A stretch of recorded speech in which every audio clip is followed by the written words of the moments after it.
ನಾನು 10 ಕುಂಟೆ ಮಾರ್ತೀನಿ ಅಂತ ಹೋದರೆ 25,000 ರೂಪಾಯಿ ನಂಗೆ ಕೊಡ್ತೀಯಾ, 10,000 ರೂಪಾಯಿ ನಂಗೆ ಕೊಡ್ತೀಯಾ? ನಾನೇನೆ ನನ್ನ ಜಮೀನು ನಿಮಗೆ ಹುಷಾರಿಲ್ಲ ಅಂತ ಹೇಳಿದ್ವಿ, ಎಷ್ಟು ಮನೆಗಳು ತಾಕಿ ತೀರ್ದ್ಬಿಟ್ಟಿದ್ದೀನೋ. ಬೇಕು ಒಂದು 5 ಕುಂಟೆ 15 ಕುಂಟೆ ಮಡಿಕೊಡ್ರಿ ಅಂತ ಒಬ್ಬರು ತಗೊಳ್ಳಿಲ್ಲ. ಅದು 25,000 ರೂಪಾಯಿ ನನಗೆ, ಅದು ಹೇಳೋದು ಇಲ್ಲ. 25,000 ರೂಪಾಯಿ ನನಗೆ, 28,000 ರೂಪಾಯಿ ನನಗೆ. ಲಾಸ್ಟು ಎಲ್ಲನೂ ನೀನೇ ಎಲ್ಲ ಅದೇನೋ ಇದು ಮಾಡಿಸ್ಕೊಂಡು ಎಲ್ಲ ತಗೊಬಂದು ನೀನೇ ಅಳತೆಗೆ ಹಾಕಿಸ್ಬಿಟ್ಟು ರೆಡಿ ಮಾಡಿದ್ರೆ ನಾವು ರಿಜಿಸ್ಟ್ರಿಗೆ ಬಂದು ಕಾಸು ಕೊಡ್ತೀವಿ. ಎಷ್ಟು ಆಟ ಆಡ್ಸವ್ರೆ. ಈ ಪರಿಸ್ಥಿತಿ ನಮ್ಗಾದೆ, ನಮ್ಮ ಕಷ್ಟ ಅದೇ, ನಾವು ತಗೋತಾ ಇದ್ವಿ ಅಷ್ಟೇ.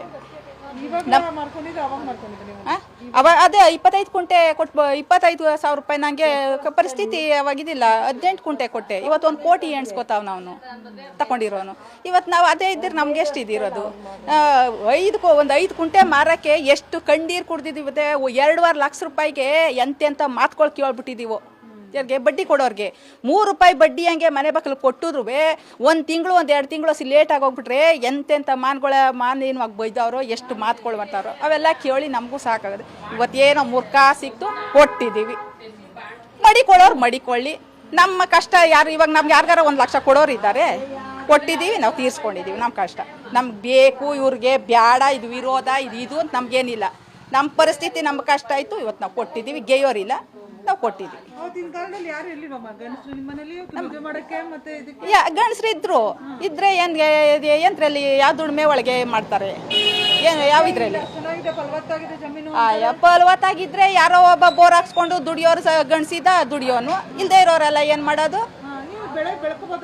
ಬೆಳೆ ಏನ್ರಲ್ಲಿ ಬೆಳೆ ಕೊಟ್ರೆ ರಾಗಿ ಬೆಳೆನಾ?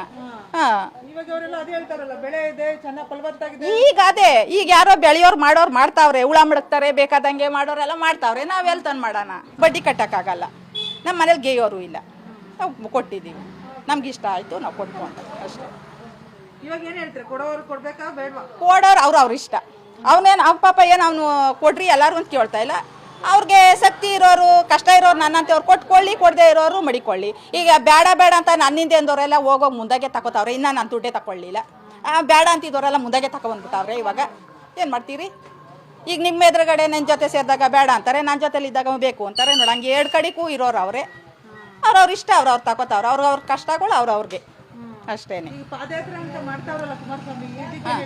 ಅವ್ರೇ ಅಷ್ಟ, ಅವ್ರಿಗೆ ಶಕ್ತಿಯಾಗವ್ರೆ, ಅವ್ರು ಮಾಡ್ಕೊಳ್ಳಿ ಅಷ್ಟು. ನಮ್ಗೆ ಅವ್ರು ಮಾಡೋದು ಬಿಡೋ ಅವೆಲ್ಲ ನಮ್ಗೇನು ಗೊತ್ತಿಲ್ಲ. 2006ರಲ್ಲಿ ಇದು ರೆಡ್ ಝೋನ್ ಅಂತ ಏನೋ ಅಲರ್ಟ್ ಆಯ್ತು ಅಲ್ಲ, ಅವಾಗ ಎಷ್ಟು ಏನಕ್ಕೆ ಅಂತ ರೆಡ್ ಝೋನ್ ಅಂತ ಮಾಡಿದ್ರು?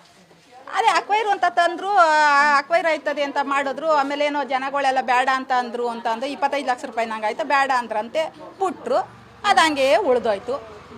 ಅಷ್ಟು ವರ್ಷದಿಂದನೂ ಮಾಡಲಿಲ್ಲ. ವ್ಯಾಲ್ಯೂ ಇದೆ ಸಿಕ್ಲಿಲ್ಲ. ಬೇರೆ ಕಡೆ ಯಾರು ಬಂದು ತಗೊಳ್ಳೋರು ಯಾರು ಇಲ್ವಲ್ಲ, ಎಲ್ಲಿ ಸಿಗ್ತದೆ ವ್ಯಾಲ್ಯೂಷನು? ಅದೇ ಇವಾಗ ಆವಾಗ ಇಲ್ಲದೆ ಹೋಗಿದ್ದರೆ ಒಂದು 5 ಕುಂಟೆನೋ 10 ಕುಂಟೆನೋ ನಾವು ಕೊಟ್ಕೊಂಡು ರೈಟ್ ಇದ್ದು ಯಾರು ಇದಾಗಿದ್ರೆ ನಮಗೂ ಒಂದೊಂದು 2 ಕುಂಟೆ 3 ಕುಂಟೆ ಉಳಿಯೋದು. ಹೇಳಿವೆ 25,000 ರೂಪಾಯಿ ನಂಗೆ ಅವ್ರ ಮನೆ ಬಾಗಿಲು ಹೋಗಿ ಹಂಗೆ ಬಿಟ್ಟು ಬರ್ಕೊಟ್ಟಂಗೆ ಆಯಿತು. ನಾವು ಅವ್ರು ಕೊಟ್ಟಂಗೆ ಇಸ್ಕೊಂಡು ಅಷ್ಟು ಕಷ್ಟ ಬಿದ್ದು ನಾವು ಮಕ್ಕಳು ಮದುವೆ ಮಾಡಿದ್ದೀವಿ.